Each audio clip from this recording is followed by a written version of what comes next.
जिससे भी मेरा परिचय है उन सभी का कोई ना कोई वाहन है, किंतु अभी तक मैं ही वाहन की सुख से रहित हूँ।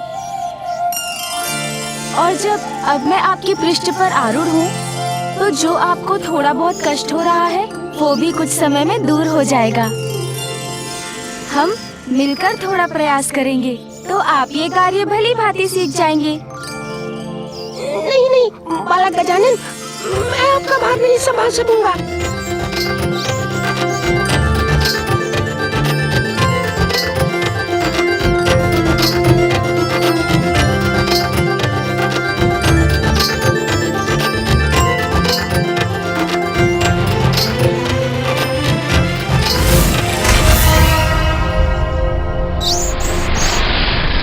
कहिए, बनेंगे ना मेरे वाहन? किंतु मैं एक असुर हूँ और आप देवता हैं, हमारा तो कोई मेल ही नहीं, फिर मैं आपका वाहन कैसे हो सकता हूँ?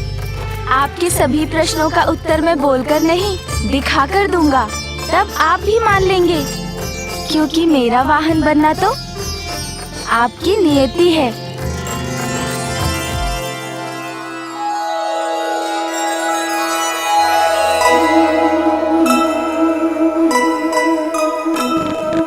स्मृत मुशिकासुर को सुमुख दिखाए,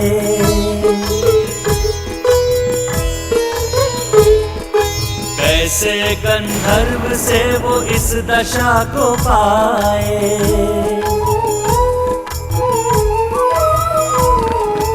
उमा आशीष दिया विनायक के द्वारा, होगा उद्धार उचित समय पे तुम्हारा।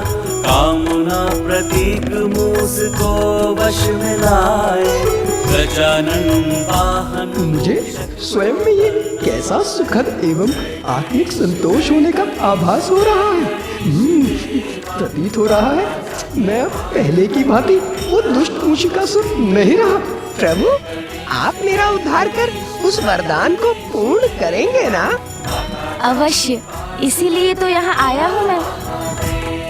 सच्चे मन से पश्चाताप करने से सभी पाप नष्ट हो जाते हैं, इसीलिए मैं आपको पाप मुक्त करता हूँ। दोष तो किसी से भी हो सकता है, उसे सुधारने का एक अवसर तो उन्हें मिलना ही चाहिए। आपका वाहन बनकर आपकी सेवा करने से अधिक सम्मान की बात इस तुच्छ जीव के लिए और क्या होगी प्रभु? अब तुच्छ नहीं रहेंगे आप मुशिकासुर, आज से आप मेरे वाहन हैं, मेरे वाहन हैं, मेरे वाहन हैं। इसीलिए आप अजिन्य कहलाएंगे। इस प्रकार मैं अपनी माँ के वचन का मान भी रखूंगा। अजिन्य? धन्य हुआ प्रभु। मैं ये नवीन नाम पाकर अब मुझ पर आरूढ़ हो मुझे पवित्र कर दीजिए प्रभु। अवश्य।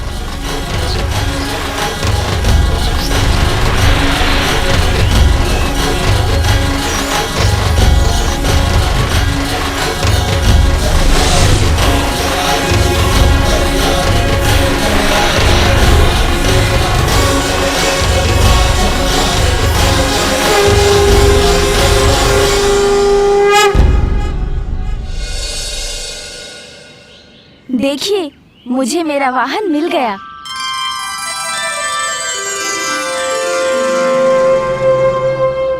अवश्य पुत्र, तुम्हें अपना वाहन अच्छा तो लगा?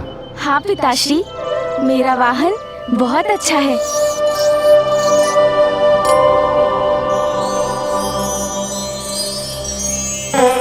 माँ, नंदी जी और सोमनंदी जी के समान विशाल तो नहीं है ये, और फूफा जी और मामा जी के वाहन के समान उड़ सकेगा या नहीं ये भी मुझे ज्ञात नहीं, किंतु जैसा भी है मुझे तो अपना वाहन बहुत प्रिय है। माता, पूर्व में एक बार आपने मेरी रक्षा की थी और आज आपके पुत्र गजानन मेरे रक्षक बने, इसीलिए मैं तो सदा आपका ऋणी रहूंगा।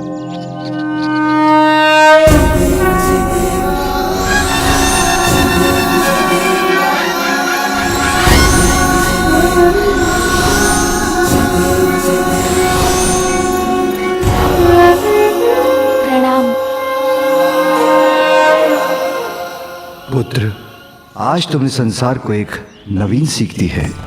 मनुष्य की इच्छाएं अपनी पूर्ति के लिए मनुष्य को अपना वाहन बनाकर उसे अपने अनुसार चलाती हैं, उसे भ्रमित करती हैं। मूषिकासुर इसी का उदाहरण है। किंतु तुमने उसे छोटा कर अपना वाहन बना ये सिद्ध कर दिया है कि इच्छाओं को अपने नियंत्रण में कर लेने पर ही मनुष्य महानता प्राप्त कर सकता है। गजानन, आपने एक बार पुनः हमारी रक्षा की। आप धन्य, आपको कोटि कोटि प्रणाम।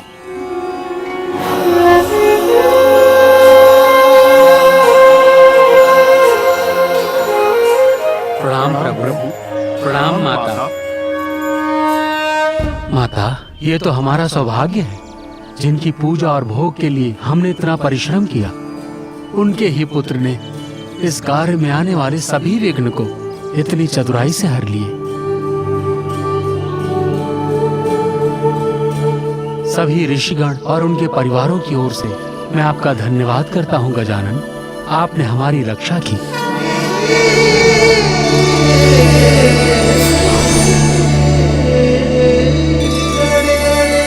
मैंने इन लड्डुओं के लिए आपको इतना दौड़ाया, तो अब मैं आपको लड्डू खिलाऊंगा मूषिकासुर जी।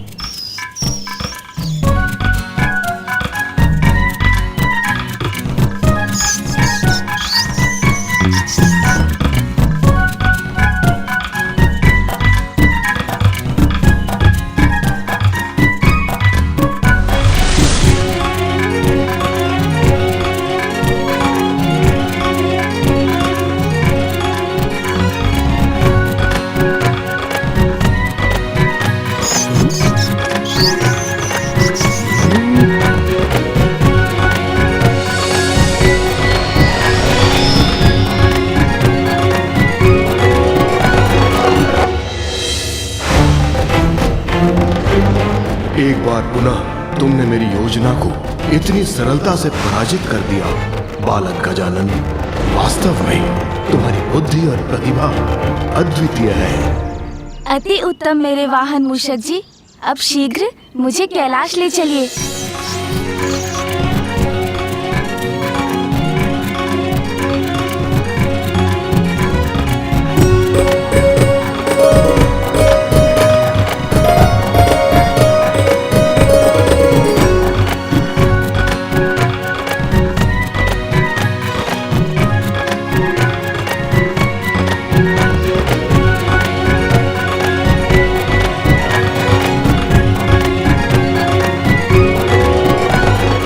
चिंता मत कीजिए पिताश्री और माँ, मैं अपने वाहन पर आपसे थोड़ा पीछे ही तो हूँ। स्वामी, अंततः हमारे पुत्र गजानन को उसका वाहन मिल ही गया। उसकी गति थोड़ी कम अवश्य है, किंतु उसे पाकर हमारा पुत्र अत्यंत प्रसन्न है।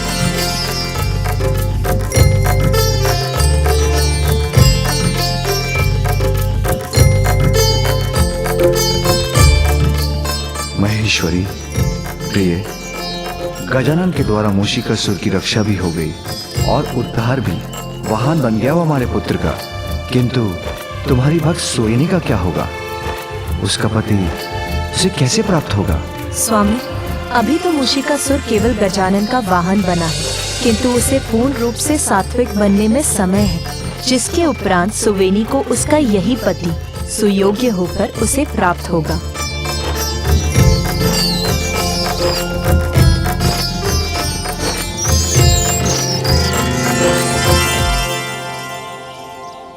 देखा मूषक जी, नंदी जी और सोम नंदी जी को।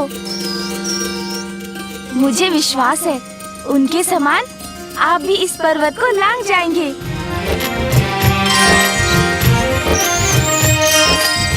ये पर्वत, इस पर चढ़ना है मुझे।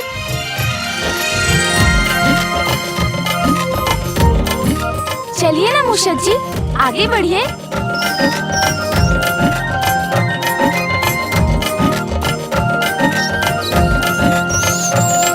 क्या हुआ मूषक जी, आगे बढ़िए।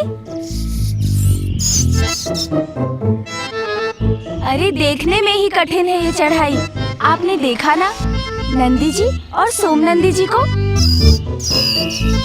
कितनी सहजता से उसके ऊपर चढ़ गए थे। आप भी चढ़ सकते हैं, चलिए। चिंता मत करें मूषक जी, आगे बढ़िए।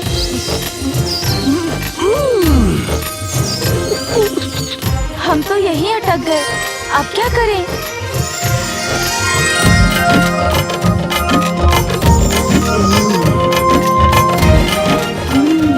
कुछ ऐसा करता हूँ जिससे मूषक जी को भी कष्ट ना हो।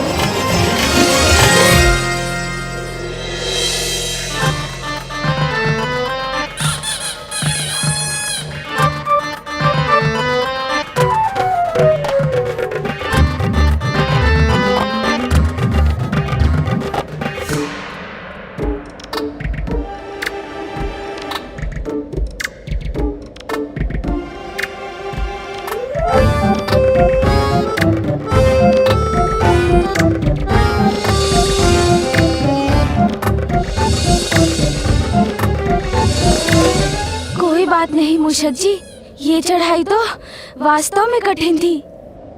मैं भी थक गया, किंतु अब नीचे जाना अवश्य सरल होगा।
सर्वत्र बहेगा रक्त, सर्वत्र विनाश होगा। भयावह लाल रंग धारण कर ऐसा अनिष्टकारी संकेत क्यों दे रहा है आकाश?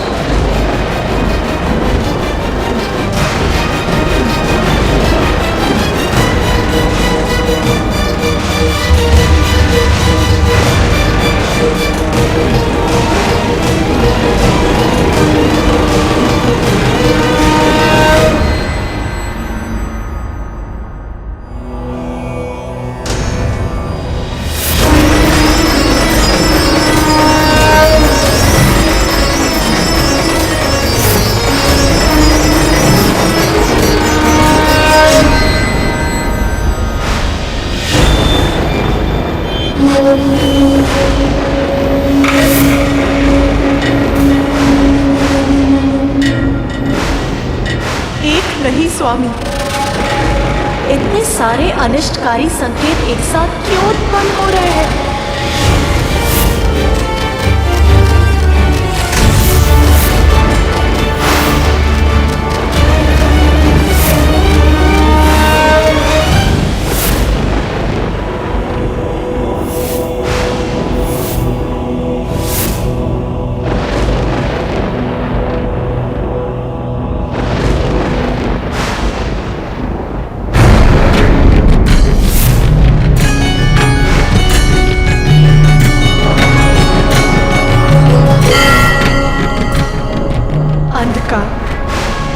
सर्वत्र अंधकार ही अंधकार छा जाएगा, ऐसा आभास हो रहा है मुझे, विचलित कर रहा है मुझे।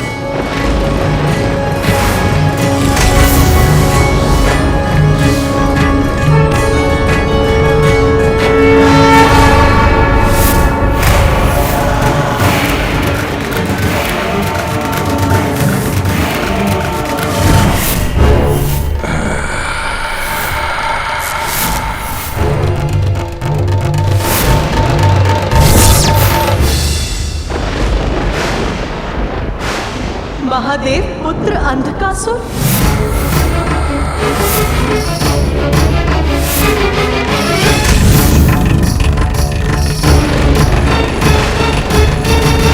मेरे नेत्र बंद हुए तो उससे उत्पन्न अंधकार से जन्म हुआ अंधकासुर का, जिसका अंत देवता, गंधर्व, यक्ष, नाग, नारायण और स्वयं आप भी नहीं कर सकते स्वामी। वो अंधकासुर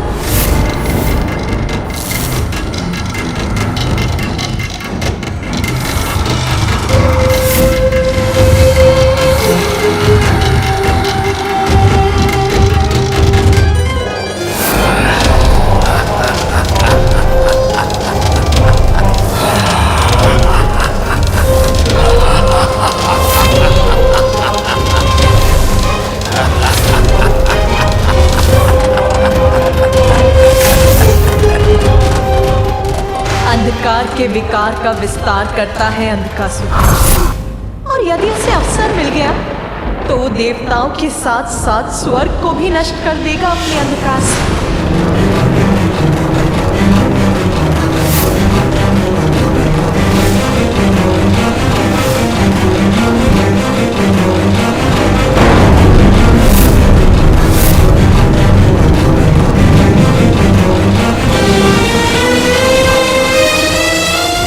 संकट की मेघ घुमर रहे हैं। दुष्ट असुर उन्हें अपना वर्चस्व स्थापित करने का प्रयास कर रहे हैं। हमें शीघ्र कुछ करना होगा। विलंब उचित नहीं। शीघ्र महादेव के पास पहुंचकर इस समस्या का समाधान ढूंढना चाहिए हमें।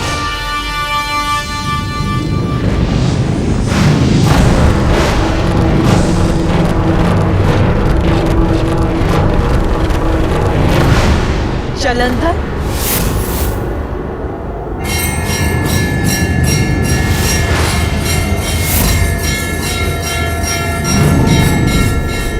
महादेव का तीसरा नेत्र खुला और उससे क्रोधाग्नि निकलकर सागर में गिरी।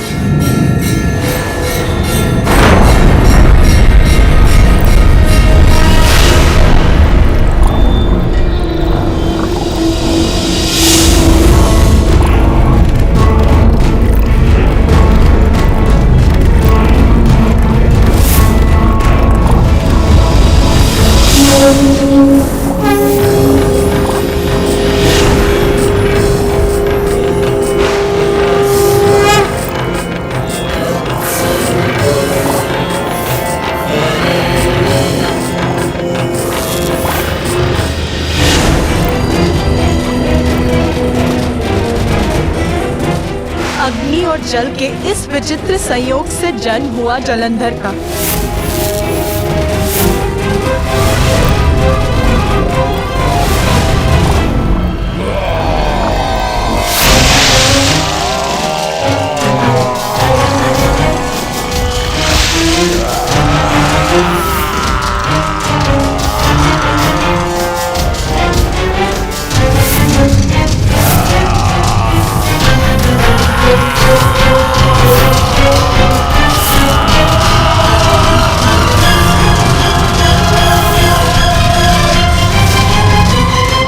सत्य है, मेरी क्रोधाग्नि से उत्पन्न हुआ था जलंधर।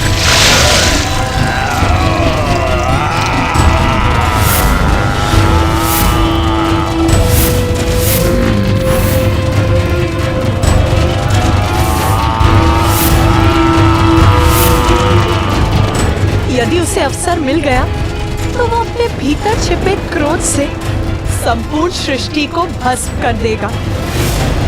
इसीलिए उसे नियंत्रित करना आवश्यक है।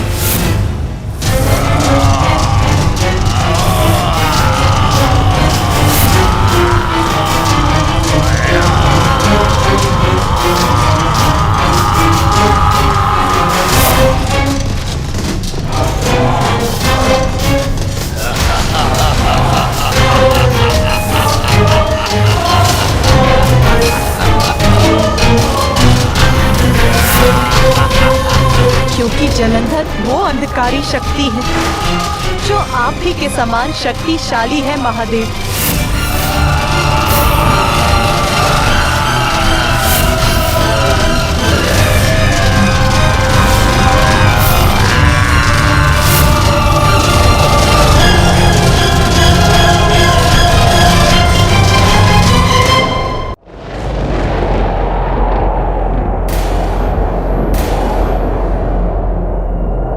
लाल पड़ गया है आकाश।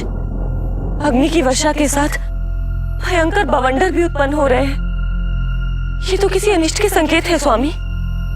सत्य है, महासंकट हमारी ओर बढ़ रहा है और हमें शीघ्र ही उसका समाधान ढूंढना होगा।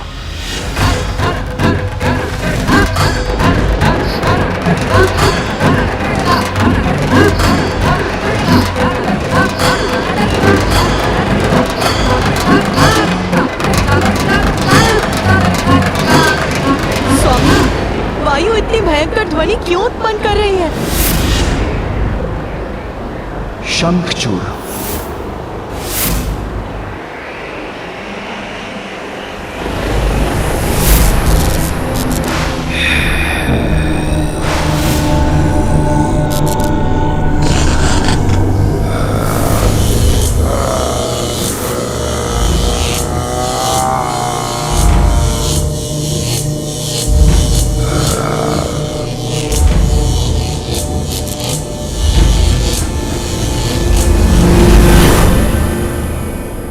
असुर शंखचूड़, जो अपनी पत्नी के कारण हम त्रिदेवों से भी अवध्य है।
माता श्री हरि नारायण भी शंखचूड़ को पराजित नहीं कर सकते, क्योंकि उसकी पत्नी का तप उसका कवच बनकर उसकी सुरक्षा करती है।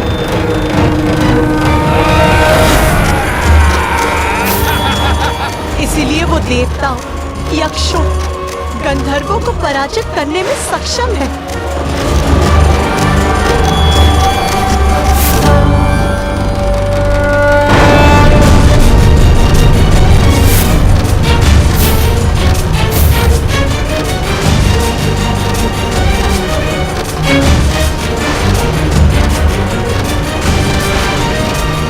त्रिपुरासुर,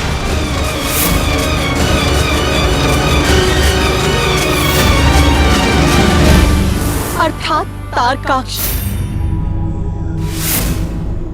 कमलाक्ष,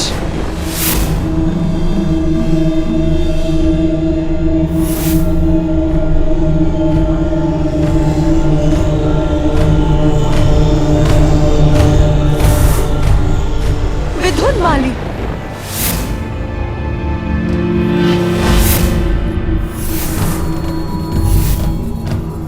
ताड़कासुर के पुत्र है त्रिपुरासुर। ब्रह्मदेव की तपस्या कर उनसे वरदान प्राप्त किया और उस वरदान के प्रभाव से अजय हो गए हैं ये तीनों।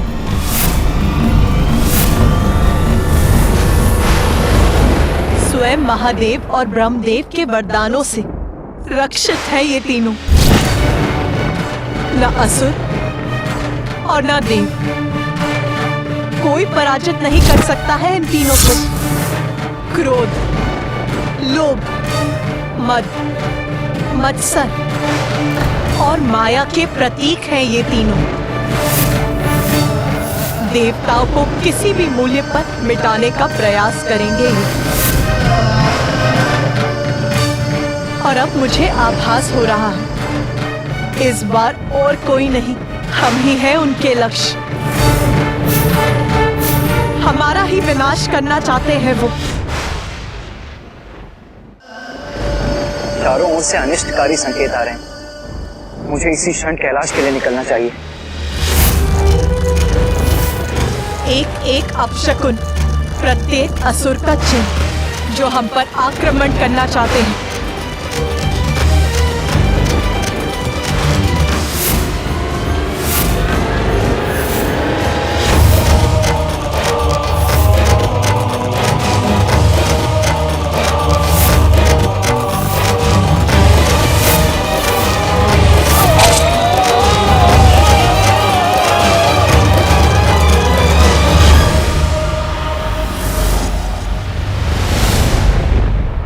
शुंभ, निशुंभ,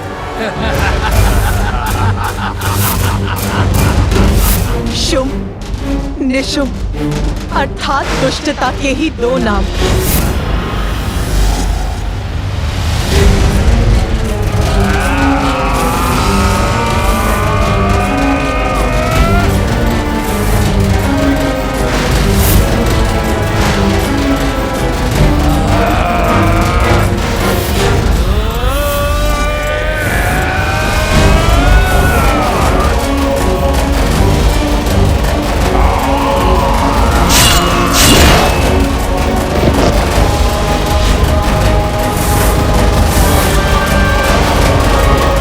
किसी भी देवता या भगवान के द्वारा इन दोनों का वध असंभव है।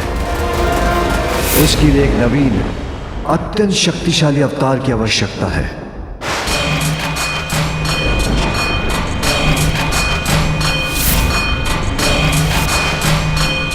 प्रभु, वहां उस असुर को देखिए।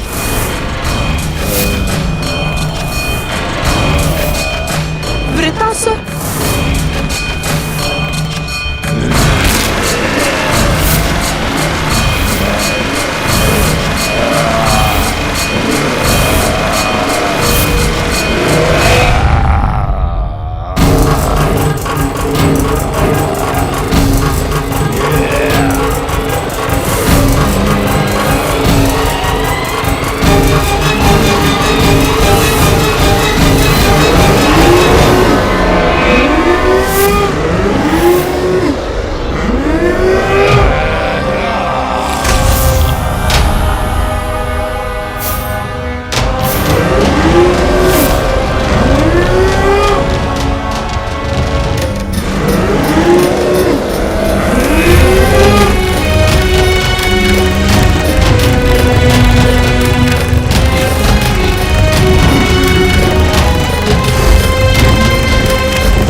हानि नहीं पहुंचा सकता। ये वो असुर है जो युद्ध करते करते और भी शक्तिशाली होता जाता है।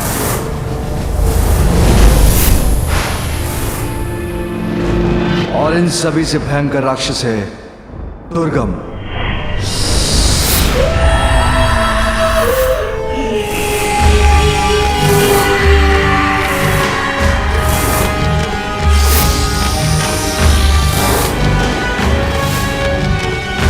ओम अग्निदेवताय नमः स्वाहा। ओम वरुण देवताय नमः स्वाहा। ओम वायु देवताय नमः स्वाहा।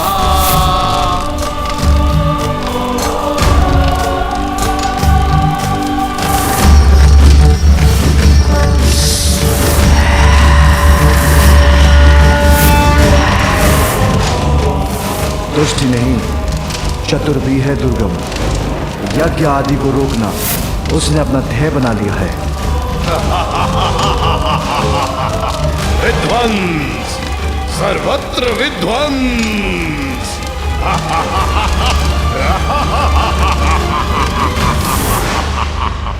वेद और उन पर आधारित धर्म को नष्ट करने के लिए वो किसी भी सीमा तक जा सकता है।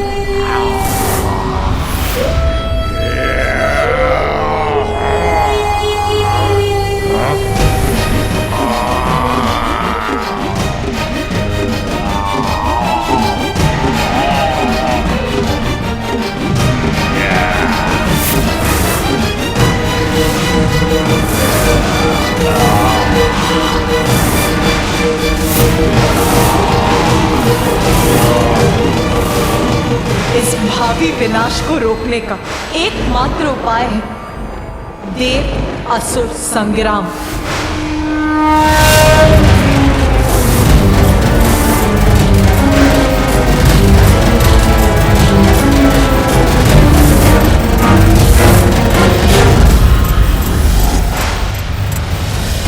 कौन करेगा इस संकट से हमारी रक्षा? कौन बनेगा असुरों के विरुद्ध हमारी शक्ति?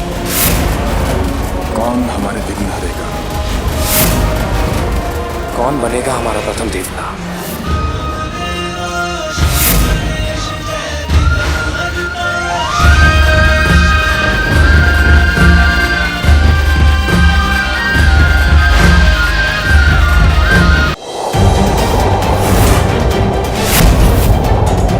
स्वामी, मुझे सुर असुरों के बीच होने वाले एक महासंग्राम के होने का आभास हो रहा है। वो असुर जिन्हें किसी भी अस्त्र या शस्त्र से नहीं मारा जा सकता, जिन्हें त्रिदेव भी कोई हानि नहीं पहुंचा सकते, जो सदियों तक एक प्रकार से अमर और अजय हैं। इस भावी विनाश को रोकने का एकमात्र उपाय है देव असुर संग्राम।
असुरों द्वारा आरंभ होने वाले इस युद्ध से सर्वत्र हिंसा और विनाश मचेगी। ज्ञात नहीं क्या होने वाला है इसका परिणाम।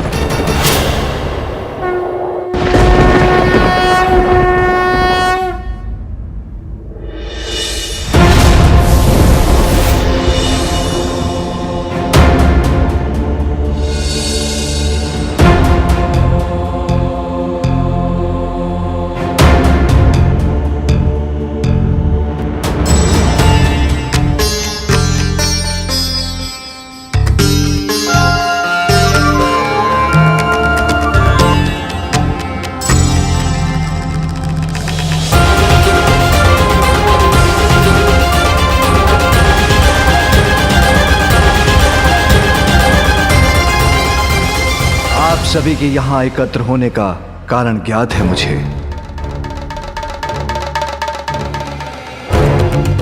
विनाशकारी संकेत तो मुझे और देवी पार्वती को भी दिखाई दिए हैं।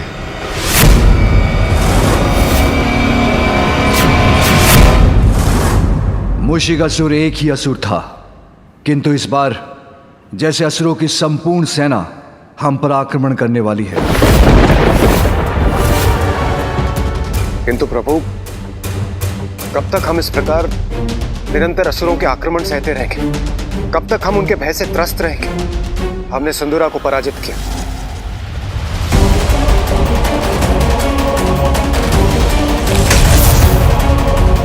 गजासुर का अंत हुआ,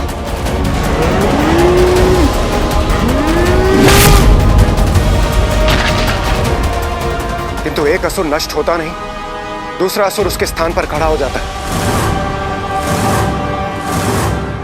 प्रभु, क्या इस आतंक के चक्र से हमें कभी मुक्ति प्राप्त हो सकती है? आतंक का नहीं देवराज, ये चक्र तो समस्त सृष्टि का है, जहाँ सदा अच्छाई और बुराई के मध्य वर्चस्व की लड़ाई चलती रहती है। इसलिए देवता हैं तो असुर भी हैं, क्योंकि विनाश से ही सृजन संभव है। किंतु हमें अपना धर्म निभाना है, इस दुष्टता का अंत कर संसार की रक्षा करनी है। सत्य है महादेव, किंतु जब भी असुरों का आक्रमण होता है, निर्दोष जीवन क्षतिग्रस्त होता है। और प्रभु, अभी तक तो हम असुरों को पराजित करने में सफल रहे, किंतु सदैव ऐसा होगा ये कौन कह सकता है। संभव है अगली बार हमें दुष्टों की दुष्टता के समक्ष घुटने टेकने पड़े। और प्रभु, इन असुरों के आक्रमण से सर्वप्रथम मैं ही प्रभावित होता हूं, और उनका सर्वप्रथम लक्ष्य होता है स्वर्ग। प्रभु, क्या इस आसुरी चक्र से मुक्ति प्राप्त करने का हमारे पास कोई उपाय नहीं है? ताड़कासुर, गजासुर, सिंदूरा, इन सबको आपकी और हमारी सम्मिलित शक्तियों ने पराजित किया, किंतु ये कभी न कभी हम पर भारी पड़ेंगे। तब क्या होगा प्रभु? उसकी कल्पना से तो विचलित हो उठता हूं मैं। प्रभु, हमें इसके पूर्व ही कुछ स्थायी उपाय करना होगा। और प्रभु, युद्ध में जय पराजय तो किसी भी पक्ष की हो सकती। हम सत्य का साथ देते हैं, इसलिए सदैव हमारी ही विजय हो, ये भी तो निश्चित नहीं। और यूं ही सत्य की लड़ाई लड़ते लड़ते हम यूं ही सफलता प्राप्त करते हैं, इसे कैसे सुनिश्चित करें प्रभु? हाँ महादेव, ब्रह्मदेव, मैं देवताओं के इस कथन से सहमत हूँ। देवता सफल होंगे इसी विश्वास के साथ वो असुरों के साथ युद्ध में उतर सकें। इसके लिए हमें कोई उपाय तो सोचना ही होगा प्रभु। मेरे विचार से देवताओं का भी कोई देवता होना चाहिए, जो कि सभी देवताओं को दिशा प्रदान करे, जिसकी पूजा से उनके कार्य मंगलमय हो।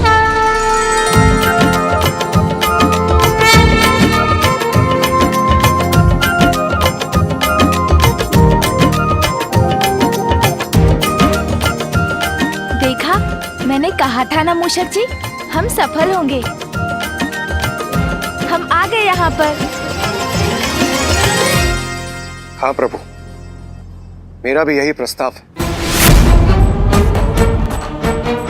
ऋषि अगस्त्य के दिए सुझाव अनुसार हमें किसी ऐसे देवता का चयन करना चाहिए जो सर्वप्रथम पूजनीय हो, जिसकी पूजा से हमारे कार्यों में आने वाले विघ्न टल जाएं, और जिसकी पूजा से वो दुष्टों के मार्ग में कंटक के समान बनकर उनके पथ में बाधाएं उत्पन्न करें।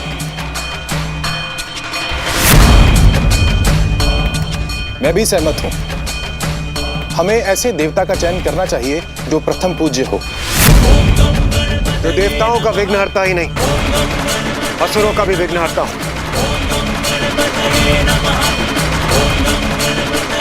जो देवताओं का भी देवता हो। एक ऐसे देवता जो सम्मिलित असुर शक्ति को पराजित करने में सक्षम हो और सदैव हमारा साथ दे। किंतु प्रश्न अभी भी वही है, कौन होंगे वो?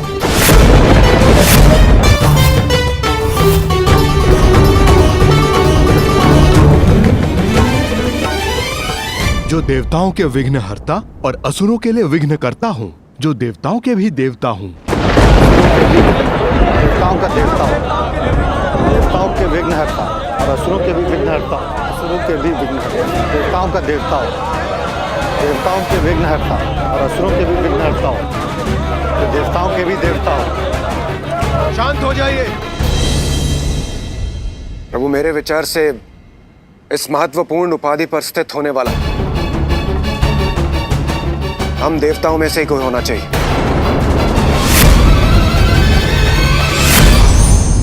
नारायण नारायण। आप समस्त देवताओं को देवर्षि नारद का प्रणाम। प्रणाम त्रिदेव। प्रणाम माता। अब प्रश्न ये है कि समस्त देवताओं में कौन है सर्वोत्तम, जिसे जगत पूजेगा सर्वप्रथम?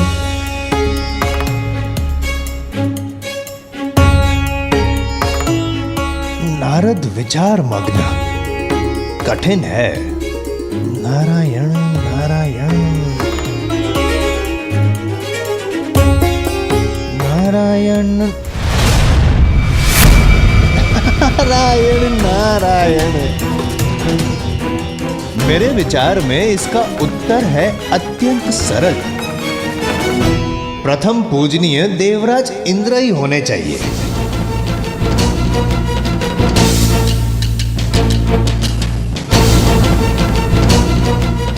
आपका क्या विचार है महादेव? अच्छा, और आप इस निष्कर्ष पर पहुंचे कैसे देवऋषि?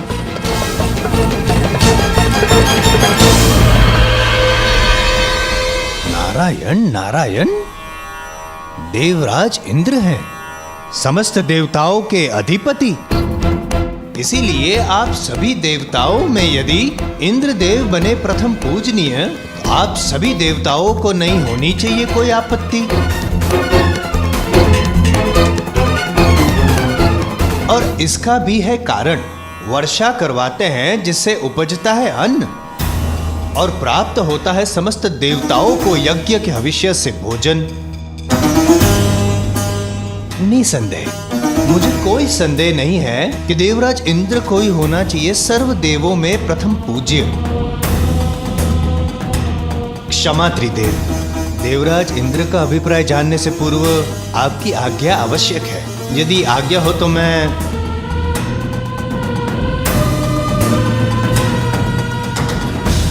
आपका क्या अभिप्राय है देवराज इंद्र? देवऋषि नारद के मत से मैं सहमत हूं। यदि आप सभी को स्वीकार हो तो। नहीं नहीं,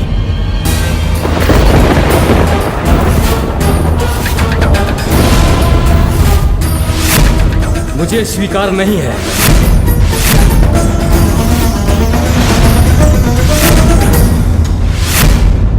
बिना मेरे किसी भी देवताओं को यज्ञ का हविष्य कहां प्राप्त होगा देवर्षि नारद जी?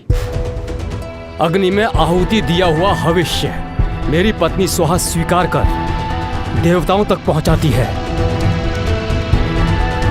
सत्य वचन।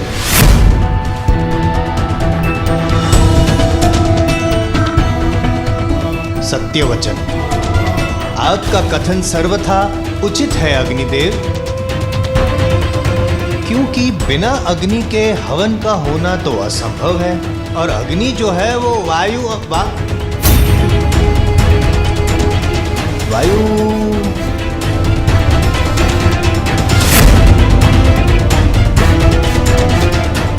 किंतु क्या देवऋषि? कुछ नहीं। ना, ऐसे ही मन में एक विचार ले रहा था आकार, किंतु अग्निदेव का कथन तो सभी को है स्वीकार। कैसा विचार आकार ले रहा था आपके मन में देवऋषि?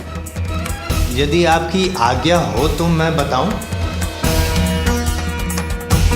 विचार ये है वायुदेव कि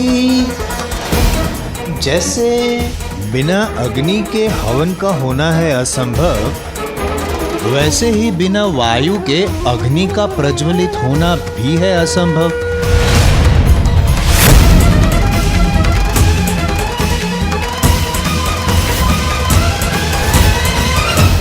उचित है। हाँ, मुझसे ही तो चलता है जीवन। सभी के प्राण मुझसे ही तो है। यदि एक क्षण के लिए मेरा प्रवाह थम जाए तो सभी प्राणी व्याकुल हो उठेंगे, अंत हो जाएगा सबका। इसलिए प्रथम पूज्य तो मुझे ही होना चाहिए।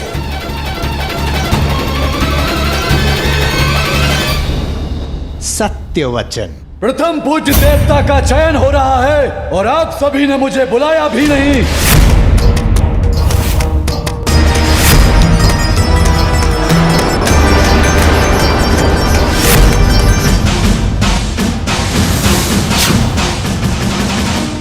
प्रणाम त्रिदेव।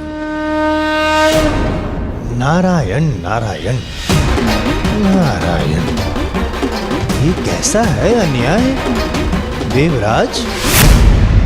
आपने यमराज को सूचित तक नहीं किया।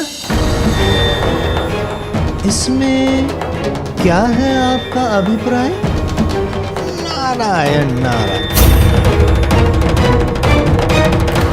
यदि मैंने अपना कार्य रोक दिया तो संसार से मृत्यु चक्र का अंत हो जाएगा। तब क्या होगा संसार का? आप सबने इसकी कल्पना भी की है।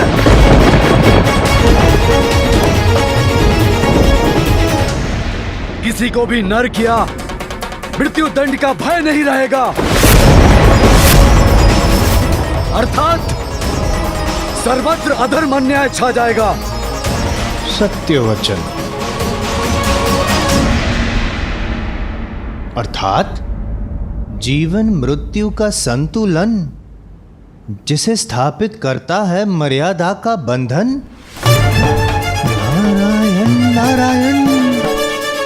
आप ही तो हो यमराज, आप ही तो हो जो सब कुछ निर्धारित करते हैं। अवश्य निसंदेह आप ही को प्रथम पूज्य होना चाहिए। आप ही को अधिकार है, क्योंकि आपका प्रकोप जिस पे पड़ गया वो तो जल तक नहीं मांगेगा। जल जल बिना जल के तो जीवन संभव ही नहीं है। और वरुण देव, आप ही तो जल उत्पन्न करते हैं, और यदि आपने संसार को जल से विहीन कर दिया, संसार तो नष्ट हो जाएगा। यही तो मैं भी कहना चाह रहा था। तो कह क्यों नहीं रहे थे? वरुण देव, आप ही से समस्त गतिमान होते हैं चक्र। चक्र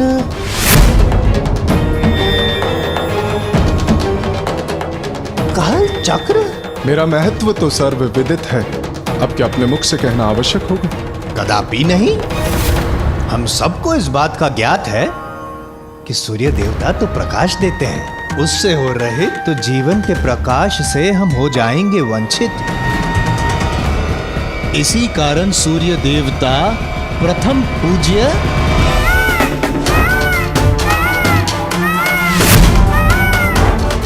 पूज्य केवल वो नहीं होना चाहिए जो जगत का कल्याण करे, अपितु जगत की रक्षा भी करे।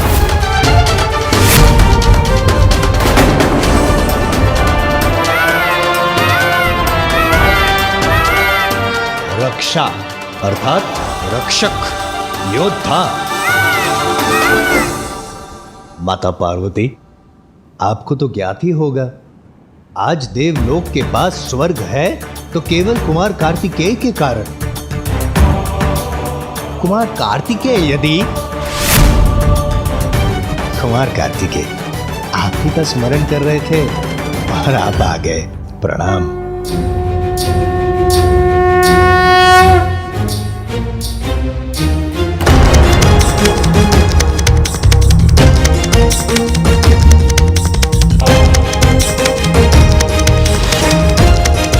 कुमार कार्तिकेय, इन्होंने ही ताड़कासुर का वध करके किया उसे कथित।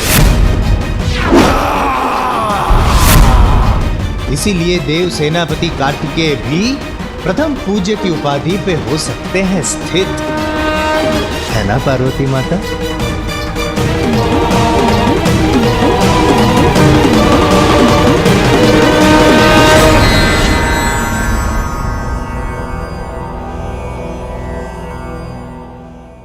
कैसी दुविधा है त्रिदेव, ये कैसी दुविधा है?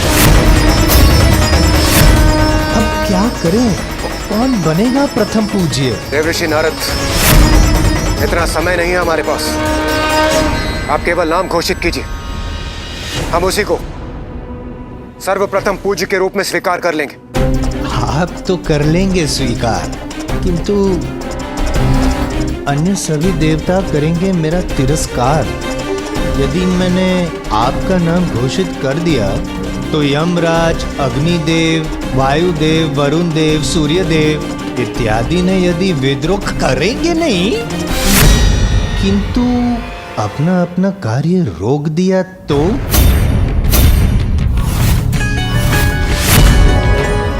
यदि ऐसा हुआ तो नारायण नारायण संसार नष्ट हो जाएगा और इसका भार मैं कैसे करूं स्वीकार? वो सब मुझे ज्ञात नहीं, किंतु यदि मेरा चयन नहीं हुआ तो मैं अपना कार्य रोक दूंगा। मुझे प्रथम पूज्य नहीं बनाया तो मैं अपना कार्य नहीं करूंगा। यदि मुझे प्रथम पूज्य नहीं बनाया गया तो मैं भी अपना कार्य रोक दूंगा। मैं भी अपना कार्य रोक दूंगा। मुझे प्रथम पूज्य नहीं बनाया गया तो मैं भी अपना कार्य रोक दूंगा। मैं भी अपना कार्य रोक दूंगा। मैं शनिदेव हूँ, मुझे होना चाहिए प्रथम पूज्य।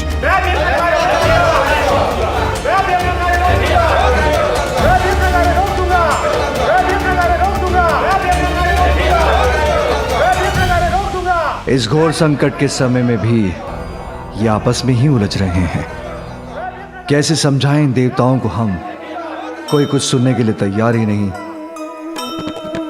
इंद्र सहित देव सारे कर रहे विवादा,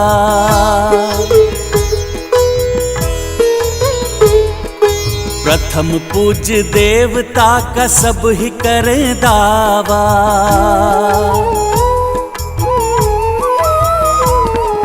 सबके विपरीत सुमुख युक्ति सुझाए, न्यायाधीश की नियुक्ति दिए उपाय। यदि सभी ऐसे ही बोलते रहेंगे तो प्रथम पूज्य कौन होगा? उसका निर्णय कौन करेगा? मेरे विचार से हमें इस कार्य के लिए एक न्यायाधीश नियुक्त करना चाहिए जो इस बात का निर्णय करे।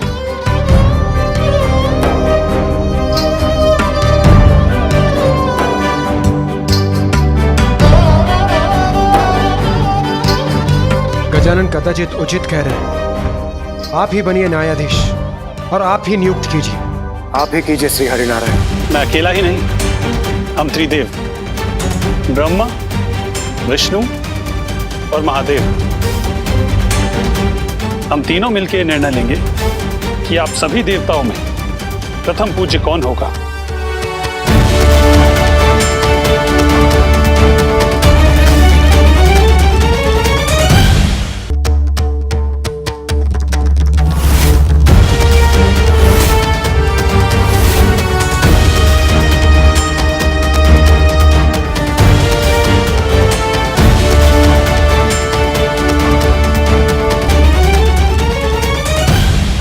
मैं होठ पढ़ सकता हूं। मेरे विचार से ये लोग मेरा ही नाम ले रहे हैं।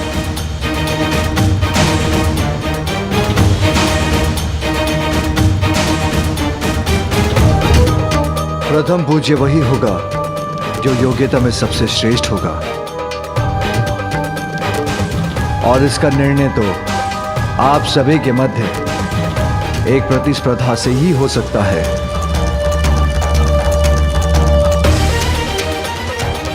प्रतिस्पर्धा?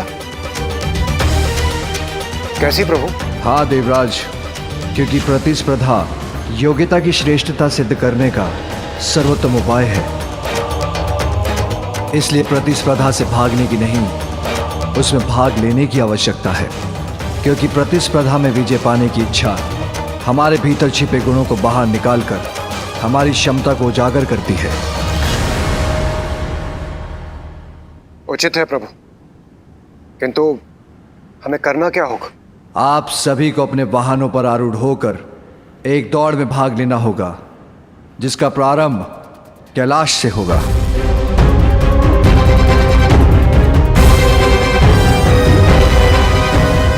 अरे वाह, अपने अपने वाहन पर बैठकर दौड़।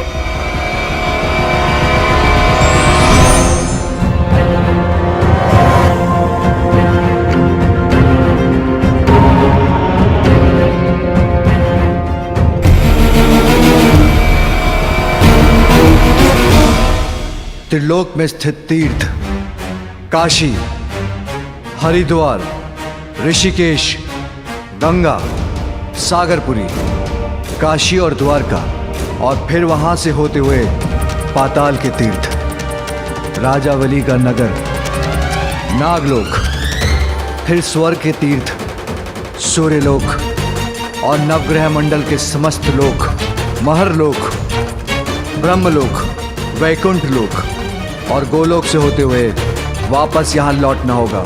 किंतु ये कैसे ज्ञात होगा प्रभु कि इन तीर्थों को सभी ने छुआ है? कोई विजय की लालसा में बिना इन तीर्थों पर गए लौट आए तो? ऐसा नहीं होगा अग्निदेव। इन स्थानों की परिक्रमा कर वहां का एक तत्व लेकर आना होगा आपको, जो सर्वप्रथम कैलाश लौटेगा वही प्रथम पूज्य देव बनेगा। इस प्रतिस्पर्धा के लिए मैं तैयार हूं। मैं भी तैयार हूं त्रिदेव। मैं भी तैयार हूं। हाँ, मैं भी तैयार हूं। मैं वरुण देव, मैं भी तैयार हूं।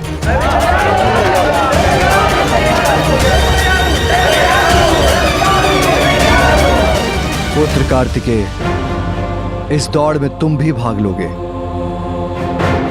जो आज्ञा पिताश्री। प्रभु और गजानन, क्या वो भाग नहीं लेगा स्पर्धा में? अब तो मेरे पास भी मेरा वाहन है।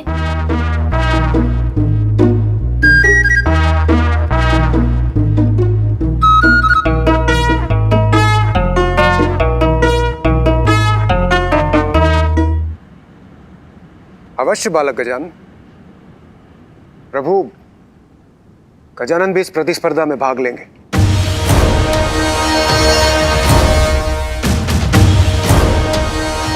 कल प्रातःकाल इस स्पर्धा का आरंभ कैलाश से होगा। नारायण नारायण।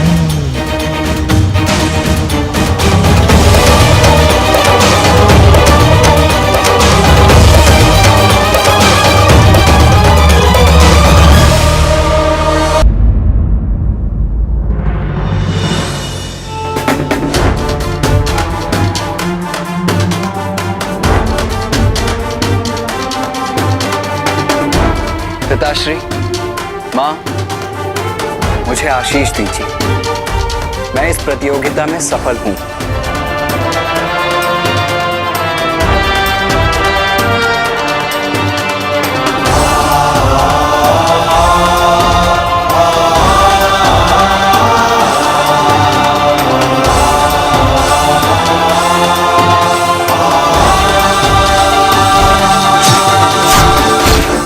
क्या हुआ माँ? आप अचानक इतनी चिंतित क्यों हो गई?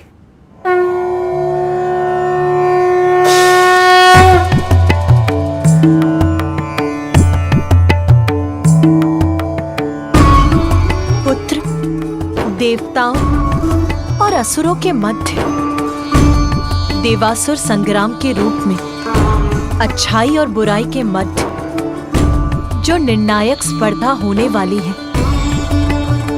उसमें देवताओं को उचित नेतृत्व प्राप्त हो, उसके लिए ये प्रतिस्पर्धा अत्यंत महत्वपूर्ण है पुत्र, जिसमें मेरे दोनों पुत्र यथाशक्ति विजय प्राप्त करने के लिए प्रयत्न करें। ये मेरी इच्छा है। हाँ माँ, अवश्य करेंगे हम। और अब तो मेरे पास मेरा वाहन भी है। अरे भैया, अभी तक आपने मेरे वाहन मूषक जी से भेंट नहीं की है ना? मैं अभी मिलवाता हूँ आपको, आइए ना।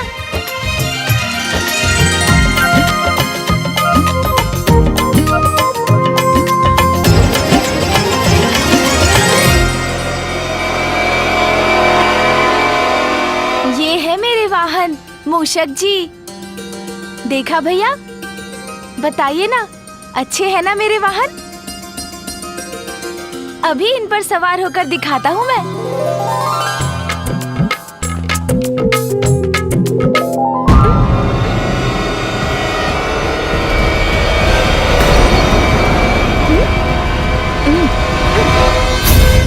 उठिए मूषक जी, उठिए।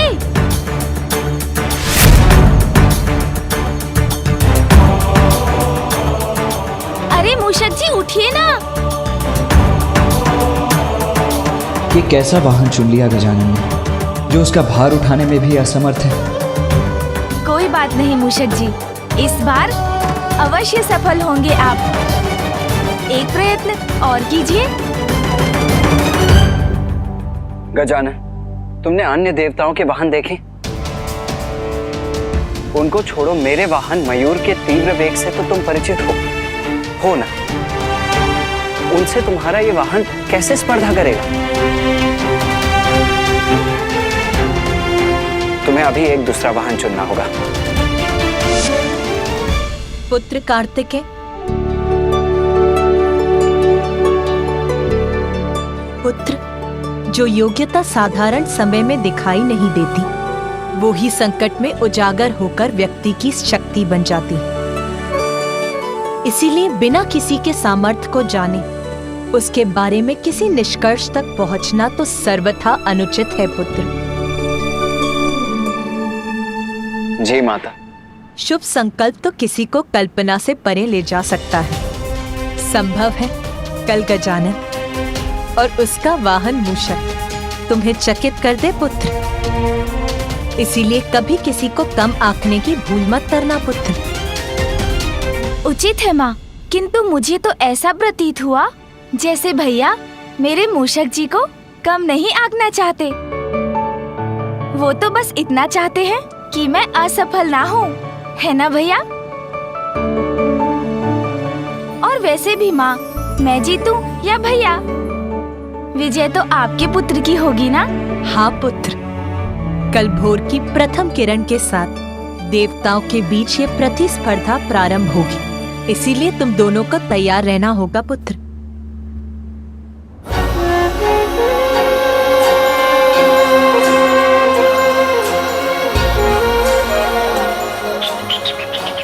मुझे क्षमा कर देते।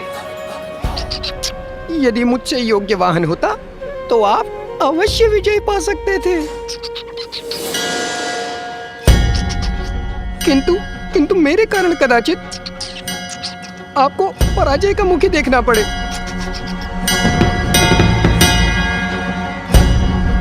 चिंता मत कीजिए मूषक जी, कल जो भी हो, इस प्रतियोगिता में विजय तो महादेव पुत्र की ही होगी।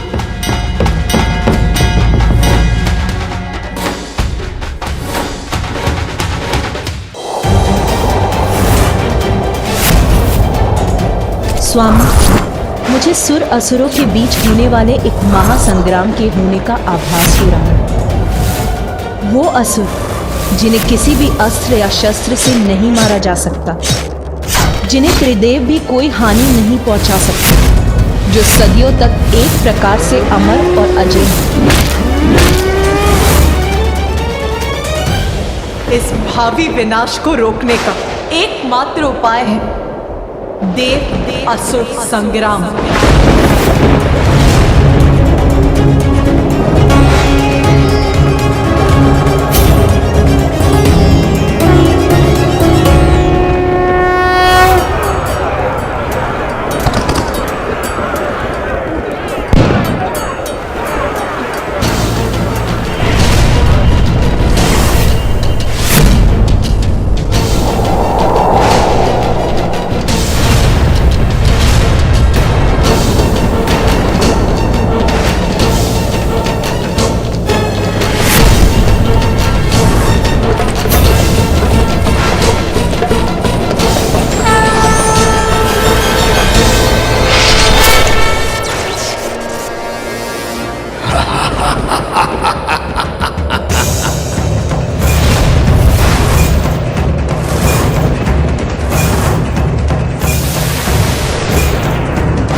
असुरों द्वारा आरंभ होने वाले इस युद्ध से सर्वत्र हिंसा और विनाश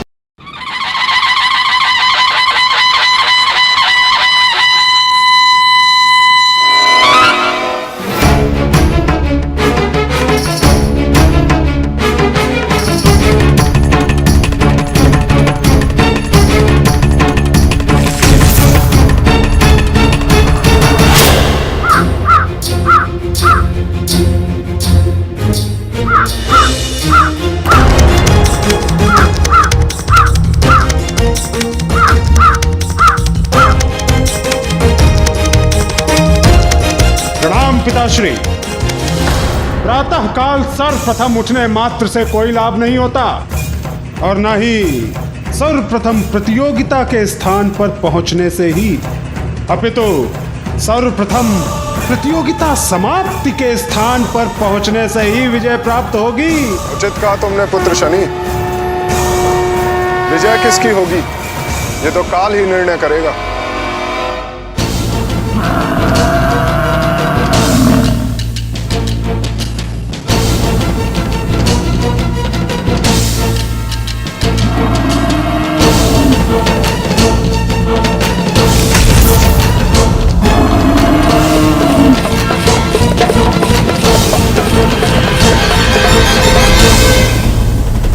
भ्राता शनिदेव सब पर अपनी कुदृष्टि डालकर विजय प्राप्त करना चाहते हैं, क्यों? भ्राता कालदेव, आप इस समय प्रतियोगिता में आए हैं। उचित होगा कि प्रतियोगिता की ही बातें करें।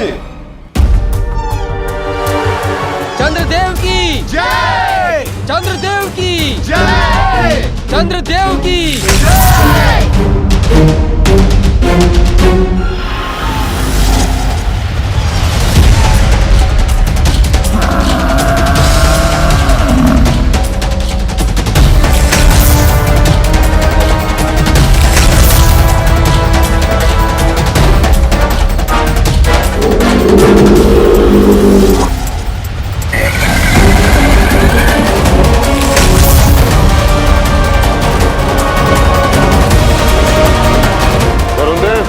अगर ये प्रतियोगिता जल में होती तो आपके ये वाहन आपको विजय दिला सकते थे, किंतु यहाँ।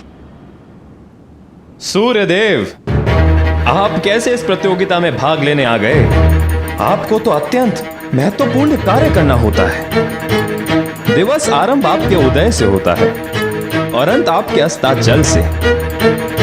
ये सब कब करेंगे आप? और हाँ, चंद्रदेव का भी तो यही कार्य है ना, उदय और अस्त। अर्थात दो प्रतियोगी सृष्टि का कार्य कैसे करेंगे? या तो सृष्टि का कार्य या प्रतियोगिता। क्यों?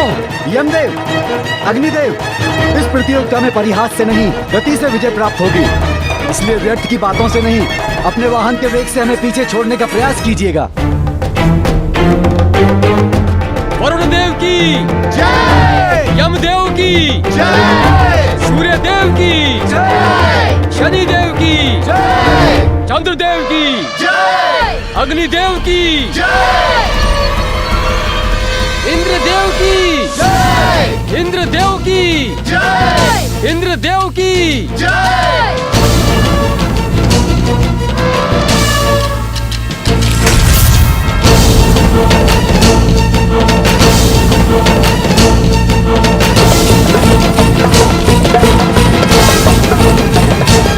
देखिए देवगण, अंत में ही सही किंतु देवराज इंद्र पधार तो गए।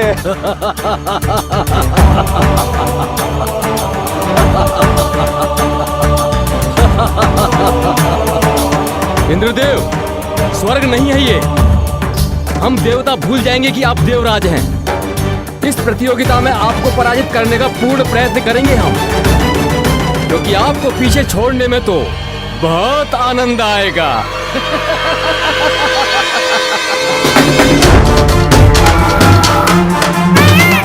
वीर कार्तिकेय की जय! वीर कार्तिकेय की जय! वीर कार्तिकेय की जय!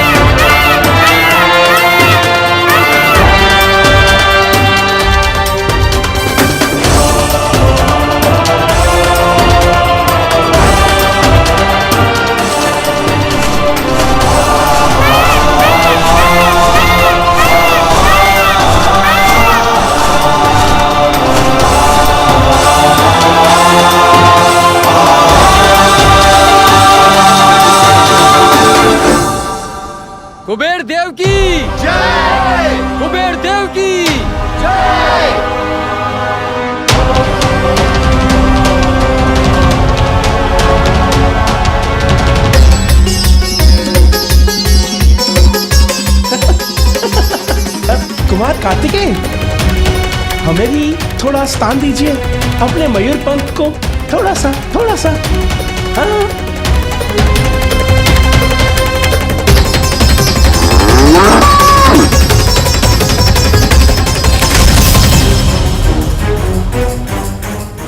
धन्यवाद कुमार कार्तिकेय।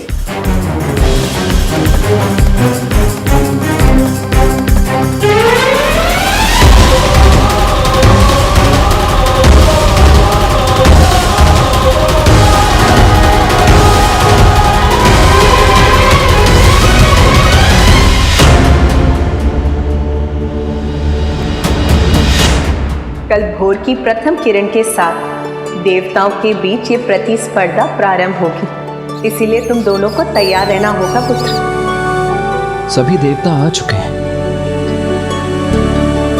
प्रतियोगिता प्रारंभ होने का समय भी हो गया है, किंतु गजानन अभी तक क्यों नहीं आया? देव गजानन, मैं अपने प्राण लगा दूंगा आपको विजय दिलाने के लिए। आपके प्राण नहीं, थोड़ी शक्ति से गति में वृद्धि चाहिए बस। चलिए आगे बढ़िए।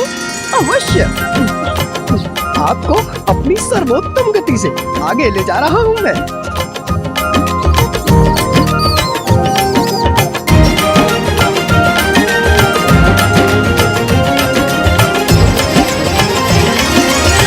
तनिक शीघ्रता करने का प्रयत्न कीजिए मूषक जी। आप प्रयास करेंगे तो सब संभव होगा।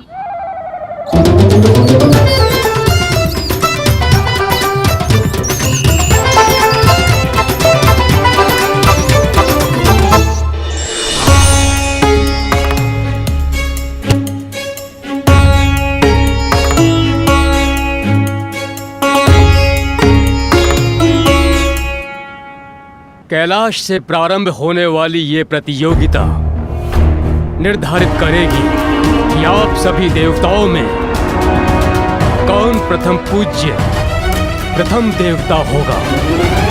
आपको तीर्थों की इस यात्रा को अपने वाहन पर आरूढ़ होकर पूर्ण करना है। केवल तीर्थ स्थान पर पहुंचकर आपको वहां से विभूति, चंदन, जल लेने के लिए वाहन से उतरने की अनुमति होगी।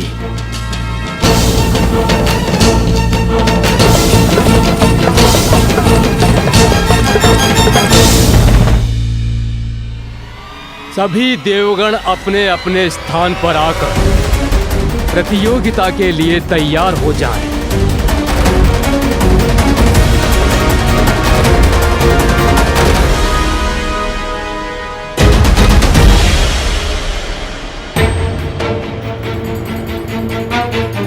प्रतियोगिता प्रारंभ होने की घोषणा होने वाली है, किंतु गजानन कहाँ है?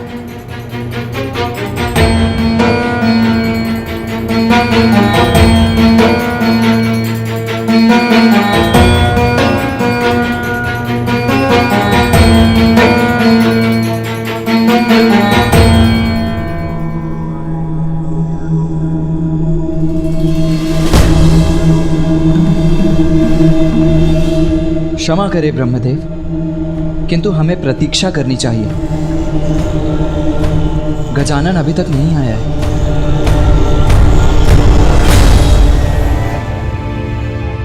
ब्रह्मदेव, मेरे विचार से गजानन की प्रतीक्षा करने का कोई लाभ नहीं। हमें यह प्रतियोगिता प्रारंभ करनी चाहिए।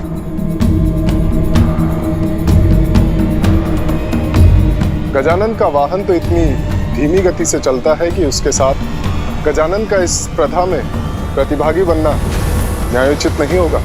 जो भी हो सूर्यदेव, गजानन प्रतिभागी तो अवश्य होगा। कहाँ हो गजानन? शीघ्रता करो।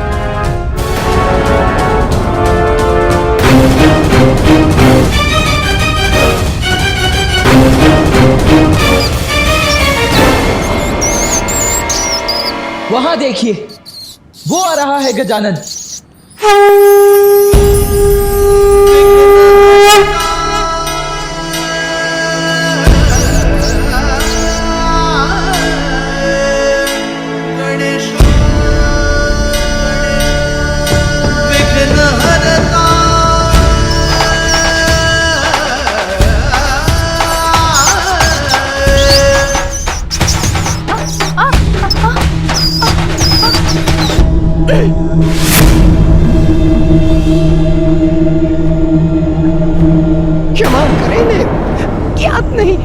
कैसे हो गया? मैं तो आपको विजयी दिलाने के लिए अपने प्राण लगा रहा था।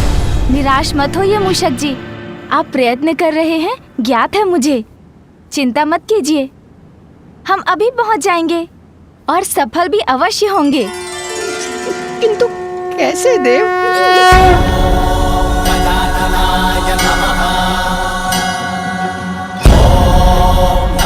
ऐसे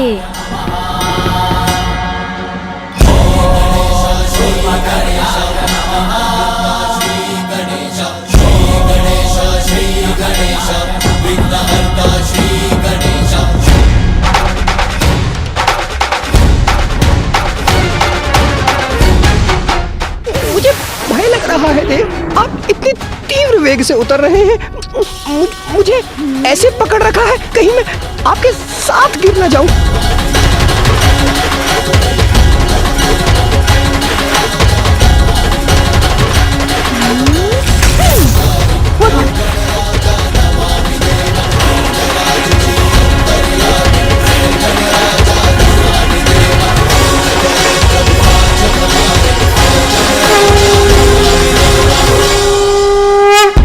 प्रणाम फूफा जी, प्रणाम मामा जी, प्रणाम पिताश्री, प्रणाम माँ।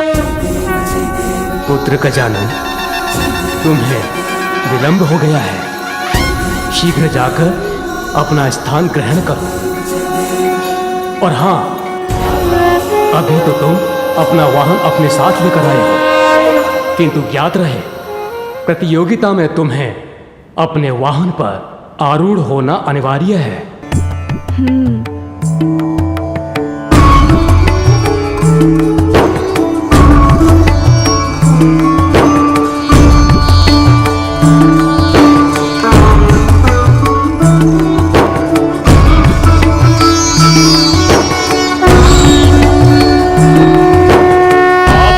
तैयार हो जाइए, मेरी शंख ध्वनि के साथ ही स्पर्धा आरंभ होगी।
एकाकी नहीं हूँ।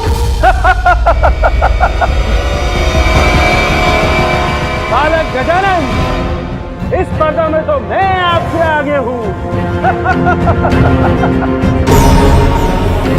बहुत कठिन समय आने वाला है। भीषण देवासुर संग्राम में सर्वश्रेष्ठ देव का नेतृत्व आवश्यक है, इसीलिए श्रेष्ठतम देव ही विजयी हो।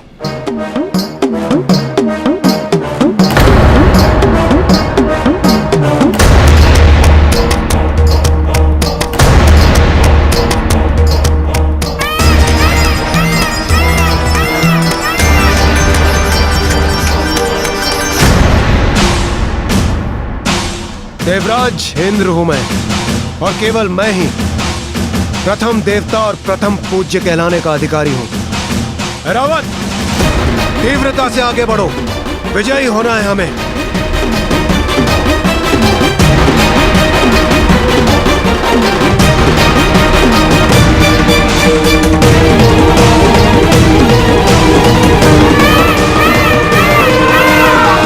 अद्भुत है रावत, ऐसे ही बढ़ते रहो। इंद्रदेव तो कुछ अधिक ही उत्साहित लग रहे हैं।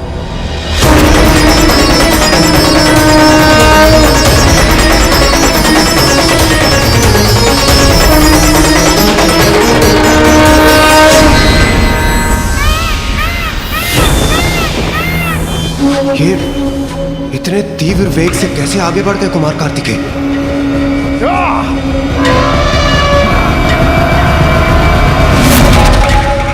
अब देखेंगे इंद्रदेव, प्रथम पूज्य की उपाधि किसे मिलेगी? रावत और तीव्र।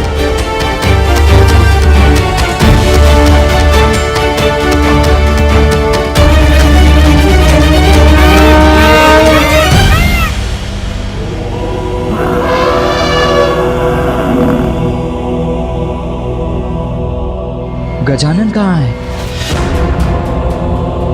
मेरा वाहन थोड़ा और गति से चल पाता तो मैं भी सबको पराजित कर प्रथम पूज्य बनने की अपनी योग्यता प्रमाणित करता। कदाचित मुझे अपने वाहन मूषक जी को थोड़ी और गति से आगे बढ़ाने का कोई उपाय मिल जाता। गजानन का विचार कर अपनी गति धीमी मत कीजिए देव सेनापति कार्तिकेय, अन्यथा आप दोनों भाइयों को पराजय का सामना करना होगा।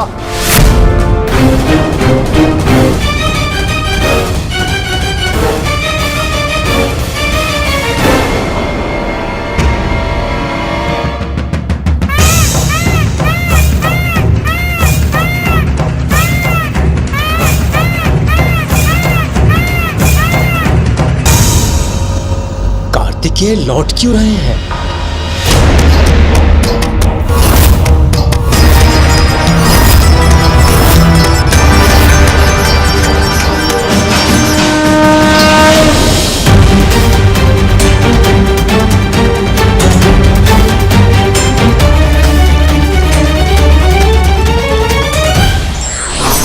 नारायण नारायण। प्रणाम त्रिदेव। प्रणाम माताओं। अद्भुत। ऐसा प्रतीत होता है यदि रोचक होने वाली है यह स्पर्धा। देवर्षि नारद, देवताओं में परस्पर द्वेष उत्पन्न करके आप अपना कार्य तो कर चुके हैं, अब पुनः क्यों आए हैं? नारायण नारायण। देवताओं में उत्पन्न हो द्वेष, ऐसा कदापि नहीं था मेरा उद्देश्य। जगत कल्याण करता हूँ, पालन करता हूँ आपका आदेश। प्रभु, ऐसी रोमांचक स्पर्धा मैं कैसे छोड़ सकता था? और इस बात का तो आपको भी ज्ञात है प्रभु कि स्पर्धा का क्या है कारण। चुनाव होगा और प्राप्त होगा हमें वो देवता जो करेगा हम सबका तारण।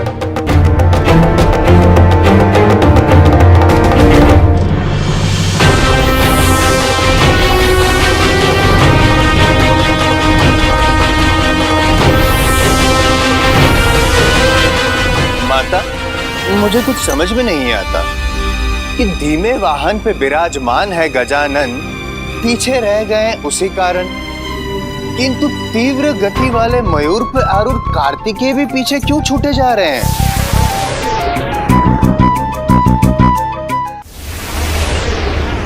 देवर्षि नारद, आप चिंता मत कीजिए।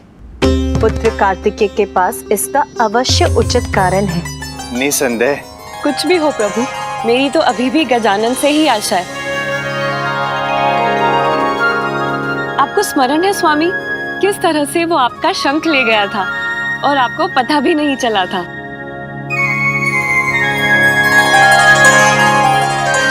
बहुत बुद्धिमान है वो और अपनी बुद्धि के बल पे कोई ना कोई मार्ग अवश्य चुन लेगा।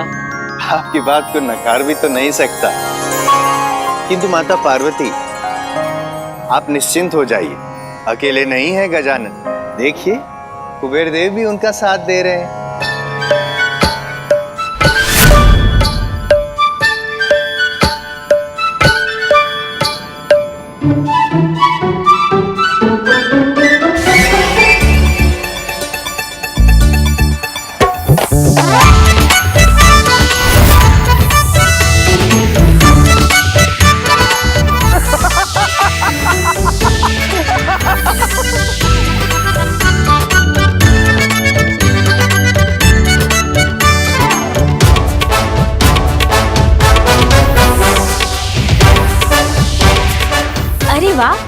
कुबेर देव जी ने तो गाजर दिखाकर अपने वाहन का वेग बढ़ा लिया। ये तो अति उत्तम उपाय है। मैं भी कुछ उपाय करता हूँ।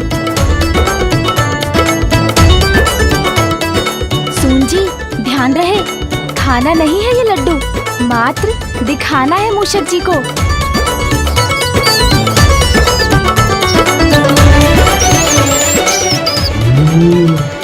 लड्डू। अरे नहीं नहीं, आप क्या कर रहे हैं मूषक जी? लड्डू चाहिए तो आगे बढ़ते रहिए, रुकिए मत।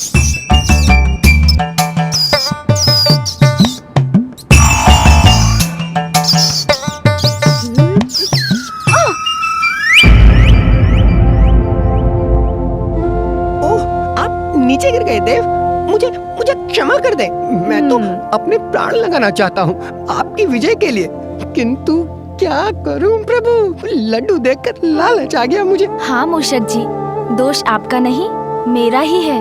मैं ही लड्डू दिखाकर आपको गति से आगे बढ़ने का लालच दिला रहा था। कोई बात नहीं, हम पुनः प्रयत्न करते हैं।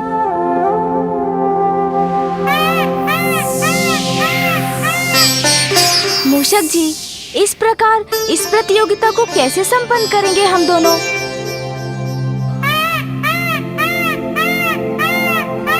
गजानन भैया, आप यहाँ क्या कर रहे हैं? स्पर्धा छोड़कर यहाँ क्यों आ गए आप? यही प्रश्न तो मैं तुमसे करने आया हूँ गजानन। तुम अभी तक यहाँ क्यों रुके हुए हो? अन्य देवता कितना आगे बढ़ गए हैं और तुम अभी तक एक पग भी आगे नहीं बढ़े हो।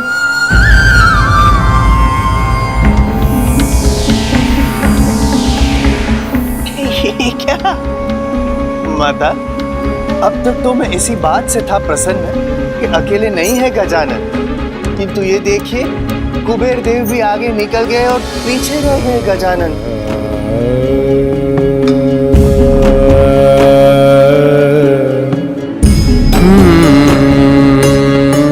ये क्या, कुमार कार्तिकेय भी प्रतियोगिता त्याग कर पुनः लौट आए हैं? क्षमा करें माता, किंतु आपके पुत्र प्रतियोगिता से बाहर हो चुके हैं और ऐसा प्रतीत होता है कि कुमार कार्तिकेय और गजानन दोनों ही प्रथम पूज्य होने का अधिकार खो चुके हैं। भैया, आप मेरे कारण यहाँ मत रुकिए, जाइए स्पर्धा में भाग लीजिए। नहीं गजानन, इस प्रतियोगिता में तो एक मुख्य प्रतिभागी तुम्हें भी होना चाहिए, किंतु तुम्हारा ये वाहन मूषक अत्यंत धीमी गति का है। मात्र इसीलिए तुम्हें पीछे छोड़कर मैं आगे कैसे जा सकता हूँ? भैया, इस स्पर्धा में भाग ले रहा हूँ मैं, इससे मुख मोड़कर भाग तो नहीं रहा हूँ ना। कर्म करना महत्वपूर्ण है, किंतु वो तो हम अपने सामर्थ्य के अनुसार ही कर सकते हैं ना। आप मत रुकिए भैया, क्योंकि आप अपने वेग से बढ़े तो आपको कोई पराजित नहीं कर सकेगा।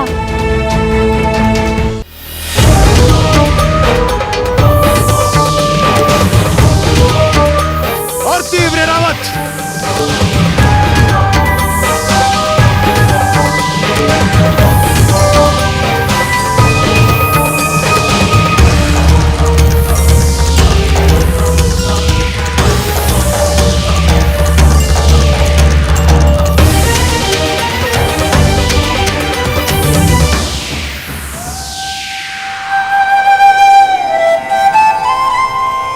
अन्य देवता तो पृथ्वी तक पहुंच गए। सबसे आगे तो मैं ही हूँ। बस ये तीर्थ स्थलों की यात्रा शीघ्रता से पूर्ण करनी होगी मुझे। सूर्यदेव, इस भ्रम में मत रहिए कि आपका वेग अत्यंत तीव्र है। स्वयं को सर्वाधिक तेजस्वी समझते हैं ना आप? अब मैं दिखाऊंगा आपको अपना तेज, जिससे आपके ही नहीं आपके इन सब दशवों के नेत्र भी चौंधिया जाएंगे।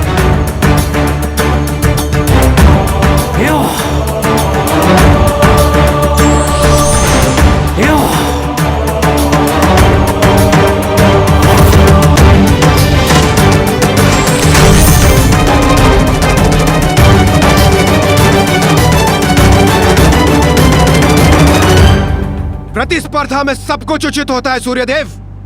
प्रथम पूज्य बनकर आपका प्रणाम अवश्य स्वीकार करूंगा मैं।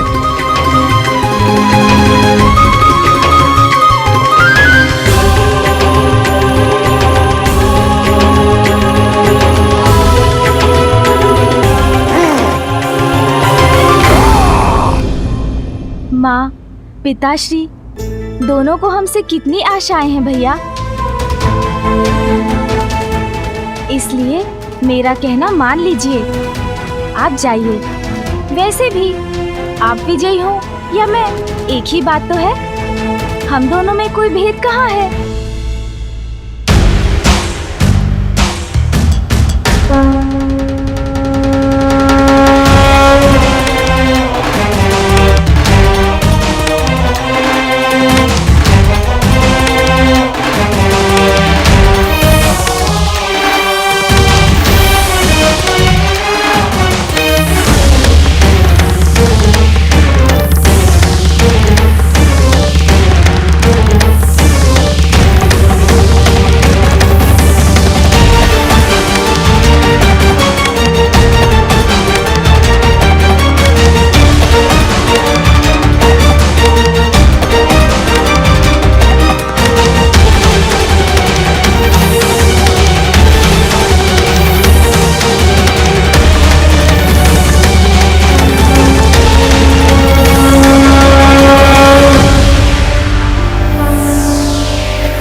पावन गंगा माता के जल में स्नान भी कर लिया। जब तक मैं स्नान करूंगा वो तो प्रभु विश्वनाथ के दर्शन कर काशी की यात्रा पूर्ण भी कर लेंगे।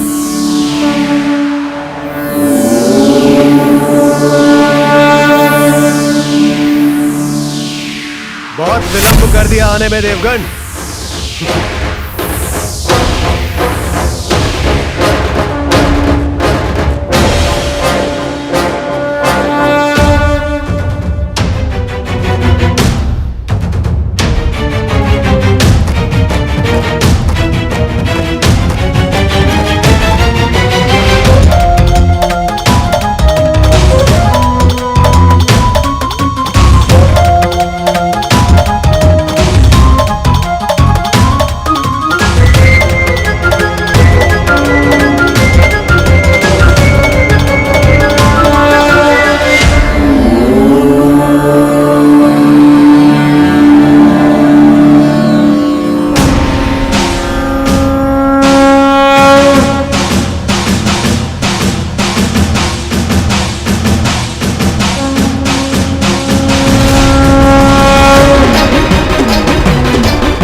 समस्त देवता काशी तक पहुंच गए हैं और देवराज इंद्र प्रथम है।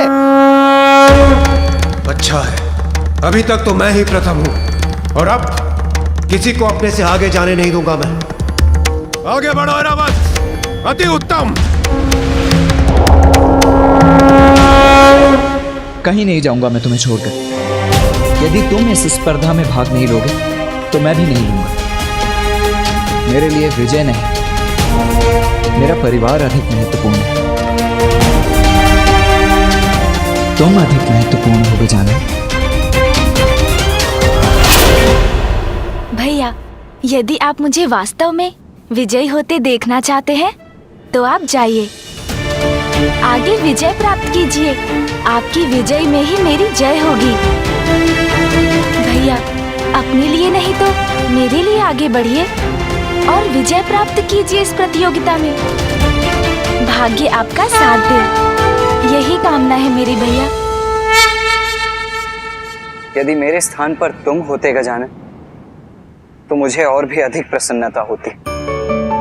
यदि तुम विजयी हो सकते तो उस विजय को मैं अपनी भी विजय मानता।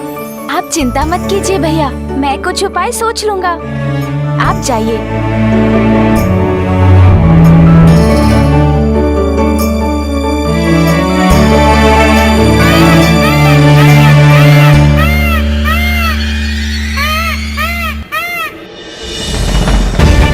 देव, अब हम क्या करें?